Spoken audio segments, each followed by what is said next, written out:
Welcome back to another episode of Dreamin' with Drip and Drift. Today on the pod, we got a fellow driver, content creator, the homie Ryan, a.k.a. Fahvo. What's going on, man? What's up, buddy? It's great to be here. Awesome to have you here. Drip and Drift. What's been good? Everything all right? Yeah, pretty much just trying to save up money to fix the 240. I feel that. So, all right, when I first met you, you had the Mustang, which you still got. Yeah. But like you said, you got the 240. Mm-hmm. So what do you got now? And then work our way backwards. What have you owned? Okay, so I currently have a 1998 Mustang GT with a 4.6 in it. Okay. The plan with that car was to be like my side drift car. And that was to cover up my 240 because the 240 has a blown head right now. Oh, okay. So currently trying to save up the funds to fix that. Is it a KA in the 240? Yeah, okay. single cam KA. I've had that car for 3 months now, and I've only driven it for 2 weeks because I bought it like the way it is now. Yeah. So we're trying to fix that. Previously, I had a bag Benz that was just a daily driver, and then I had a GS 300. Okay. That was also just a daily car. That was kind of cool. Yeah. And then before that, I had a 2016 Hellcat.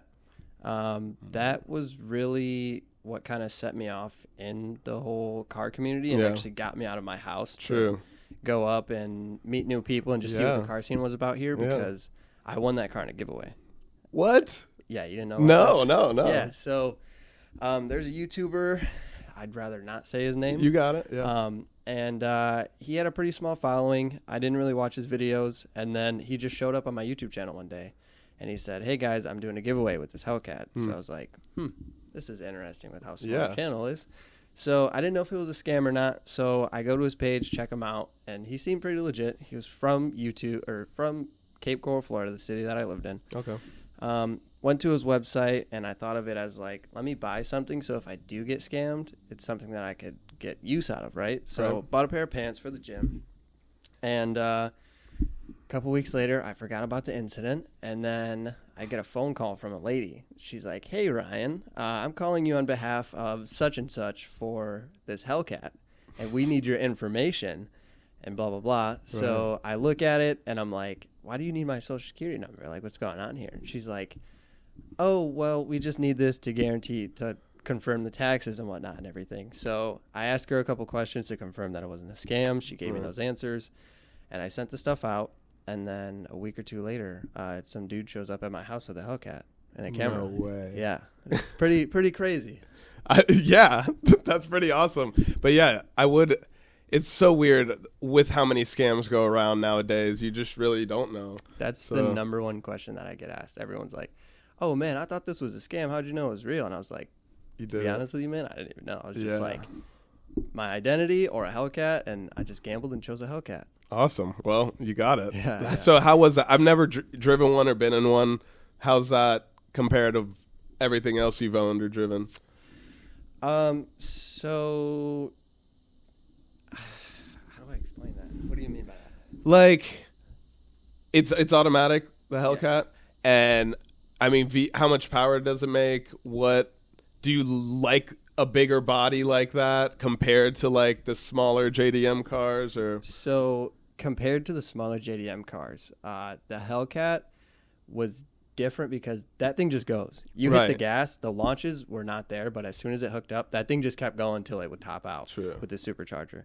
Compared to a boosted 240, there's like a little, when your boost is loading up and then it just shoots out and then you shift and then it's got to load up again and shoots out. They're quick, but the Hellcat was just fast as hell. Right. But with the body roll and the weight, you kind of feel a little sluggish, but as long as you're going in a straight line, that thing will go. Yeah. Don't recommend taking any turns in that car. Yeah. So no takeovers for you in that thing? No, not at all.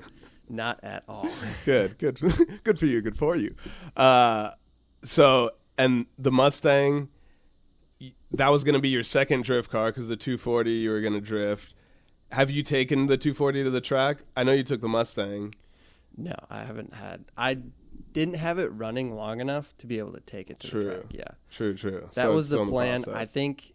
So what happened was I bought the car and then took it home, noticed that there was air in the radiator. Like I would take off the cap after it's sitting overnight, and it would like the cap would just blow up in my hand. And I was like, this is weird. And I tried everything aside from, I tried to pinpoint everything aside from possibly the head being blown because I was just trying to lie to myself. Yeah. So we fixed everything else. And then I was sitting at a light one day and the head gasket finally gave out, smoked out the entire intersection, and then called Fresco. And I was like, yeah, man. So it definitely is the head gasket. Yeah. And we need to fix this. Took it apart, and there was so many grooves in the head itself. So I took it to get it milled down, and they had to mill down so much that now, after we put the head on the car, the pistons are making contact with the head. Oh. Yeah. So what's the next step then? Just stop being cheap, get a new head, do everything the right way, because the previous people, it's been through so many people that it's just job on job on job, so it's just kind of a haggard mess right now. Yeah, with a lot of 240s. Yeah, unfortunately. We'll get this one right, though. Good. I'm glad. Fresco got his right, so. Yeah. Yeah, I mean, his are also a little different, but. He's a lucky fella. I'll say that. A real JDM boy. He found that white one. That one is a gem. Yeah. An unexpected gem. Yeah. Yeah, and I'm glad he's kept it. Like, I know that it was for sale for a bit, and I'm guessing maybe he would still sell it, but it's nice to see him actually use it and get some laps out of it for sure. He needs to sell me the red one. Yeah. Yeah, that's what we need. You heard it, Fresco. Awesome, dude. So, drifting, racing, you said the Hellcat got you into car stuff, but it wasn't drifting, I'm guessing, at first. So, how'd you get into drifting and all that actually comes from Fresco. So, for you guys who don't know, I'm a truck driver, and I was out on the road somewhere in the United States, and then I get a FaceTime call from Fresco, and he's like, hey, man, me and my wife want to show you something, and we want to get your reaction. We haven't told anyone yet. And I was like, okay, what's going on here? And he's like, he does this little countdown, flips the camera, and he's got the blue BMW E46. Okay. And he's like, yeah, dude, we bought a drift car. And I was like, where's this coming from? Like, why are you doing this? Because we used to just go to car shows. And we'd hang out there, have a good time, and then go home. And he's like, I've always wanted to do this. I've been watching this on Facebook Marketplace, and I feel like this would just be fun for us to go and get into. For sure. I was like, okay, it sure is. Sick, let's do it. And then come home. We tried to learn the car in a parking lot, and then he goes to the track, and just seeing the track, the people there, and how friendly everyone was, and the difference between a car meet and the drift track was just so interesting. I was like, man, I want to get into this. This is fun. Yeah. It's like if you, not to throw any shade on car meets, because every now and then I still go to them, but I do like driving the car, so sitting in a parking lot for me sometimes does get a little boring, but networking is nice. However, I've felt the times I've gone to car meets, people are a little standoffish. They stick with their clicks. And although the drift track is similar to that, I've met so many more people at the track than I've ever met at any car meet type of thing. Yeah, not only that, but I like the drift track because you can go there, have fun, do your crazy stuff, and it's safe. Nobody's going to go out of their way to hurt anyone. That's the reason why I got away from the car scene, because the last event that I went to, someone was getting shot at for doing a burnout. And after seeing that, it was kind of like, I don't want to risk my life or see someone's life be taken just for them being an idiot. Like, if you're going to be an idiot, that's cool, but like, I don't want to watch someone get shot for being an idiot, you know? I agree. Like, it's unnecessary. Yeah. Yeah, it sucks. Yeah. But it is happening. So as long as we do us, stay at the track, do what we do.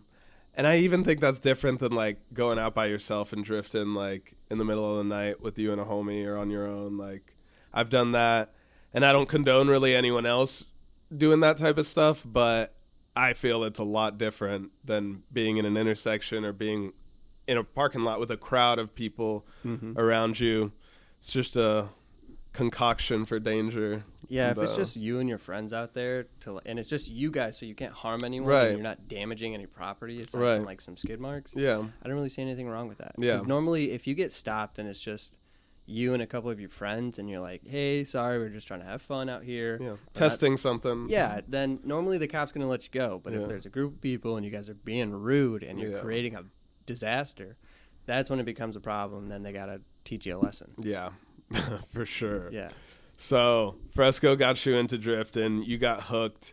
And I saw you took the Mustang to the track. How'd that perform? What do you need to do to get that running right? Everything. I have to do suspension, weld the diff, and a couple other things because the engine isn't 100% healthy right now. Okay. So it's just a lot of things that I would have to go into financially that I feel like for me financially, I should just drive the Mustang for a little bit, enjoy it as a daily because this is the same car that I had when I was 18. Okay. When I was 18, I didn't literally the same car or the same model and same everything? model, but I had a V6 because I was got like you. that. Yeah. But this car is kind of I want to drive it, enjoy it, maybe keep it around. Everybody's telling me to sell it. Kind of going against that. I don't know. Some days I get in it and I love it. Some days I get in it and I hate it. Yeah. But financially, I just want to put my money into the 240. Yeah. Because I want to be able to drift. Yeah. I'm sick and tired of going to the track and Fresco saying I'm better than you when he knows he's not. Because as soon as that 240 hits the track, buddy, you're done. Okay. I'm tapping your door, and he has been getting the seat time. You better take advantage of it. He needs to take advantage of it because once I get in that car, it's nothing but love, buddy. But when I get in that car, you're done. Yeah. Dang. Well, I'm down to see it happen. So the goal is then to get the 240 ready, keep the Mustang as the daily. Well, but I want to get rid of the Mustang. Either get rid of it or keep it as like a secondary fun car, Yeah. And then I want to get a truck. So then I can take the 240 to the track. If it breaks or anything like that, I don't have to worry about how am I going to get this thing home. Yeah, I'm going to keep the Titan I have, but I've been teetering with the idea that if I did sell that, I could get both the MB Miata and the 4-door G35 that I want and just have like 3 whips. But it's because I've been driving the 350Z to the track for the past, I don't know how many events. It's been very reliable, so I just drive it. I haven't needed to tow it. But it does, when I do tow it to the track, I do push myself even more. Like, I know when I drive it, I'm going to be like, we're going to have fun. I'm going to do maybe get a little squirrely, a little spicy, but nowhere near as spicy as I can get when I tow it to the track. So I'm always in my head a lot about when I drive the car to the track, like my BMW, I would always be like, okay, I got to be careful. Don't get too close to the wall. You got to get this thing home. Yeah. And then when I see Fresco, who's got 2 cars, or other people who have multiple cars, like you can just go there and have as much fun as you want because you have a secondary car to fall back onto. Yes. Yeah. If they're working properly. Yeah. If they're all working. No, not if a couple are working, But do you have any controversial takes in the car community or in the drift scene or anything? No, not really. I do want to say if you go to Takeovers, you should reconsider your life.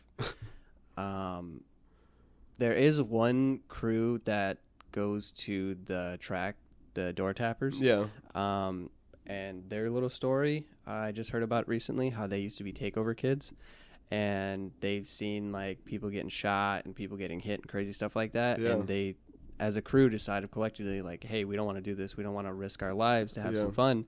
And then they decided to take it to the track. And then the last track event, which was the Ride-O-Rama, I'm pretty sure they had a decent amount of people wanting to jump in their cars and drift with them. So like, kudos to you guys. I've met a couple of them.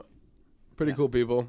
Like I've never had a problem with them, but I actually have heard that they did come from pits and takeovers and things like that. So that is cool though that they like just people in general can evolve and grow and transition. Because some may even say, like we were saying, the street stuff in the middle of the night on your own. Some may compare the two, and it's like, well, they're out on the street either way. You shouldn't be doing it either way. So, at the track is a better alternative for I like the people. example that they set and that how they're like, we used to do the takeover stuff, and then we've seen what it does, so now we're willing to put money into this to come to the track and do it in a safe way. Yeah. I feel like the message that they spread is like, that's great. That's what's up. Yeah, dude. So would you prefer A JZ or a V8 LS? What is it in? What is it in? In your 240? In my 240? Okay. Yeah. So we're... It's such a hard question to answer, man. Can I say both? Because the 240 will eventually have... It will have the KA, it will have the JZ, and it will have the LS. Yeah. Each one, like, I'm going to have them in the back. Yeah. And then whenever I'm like, you know what? When it's Let me go to the V8. Let me blow some ears out. And then when I want to be cool, I'll put the JZ in it. So you're just going to have them sitting there ready to go? That's the dream. That's the dream. Well, that was the next thing. What are your dreams and goals for the car stuff? And do you plan on pursuing drifting harder and harder? Or are you like building and making content? Or what do you see? Sure. I want to do it all collectively together. Yeah. Share my journey with my family because I'm down here from Michigan. True. So I don't want to just be quiet down here. I want to be able to record what I'm doing, share it with my family in the world, and my end dream goal is to build a drift track up in Michigan where I was born and raised. I want to bring the fun and the things that I experience here up in Michigan because it's so dead. There's nothing to do up there. Really? Like, people just kind of hang out and go to the bars, drink and whatnot, but a drift track up there would do so well, and it would be so much fun to be able to have something like that close to home. Yeah. That would be dope. That is one thing. Like, I don't even want a whole drift track, but just some land that I could build a crazy driveway, have the homies over on a Saturday, and we just shred all day when there's not an event going on somewhere somehow. But that's what's up, man. Well, is there anything else you want to add? Anything you want to ask me before we wrap this up? No, I don't think so. This is my first little sit-down podcast. Oh, well, dude. I think I did pretty good. Yeah, man. Anxiety's down a little bit, so good. I don't know. I'm pretty excited. I feel good about this. Awesome, man. Well, glad to have you on. If you're not subscribed already, go ahead, click that, like, comment, whatever you need. We'll catch you guys next time. Peace. Peace.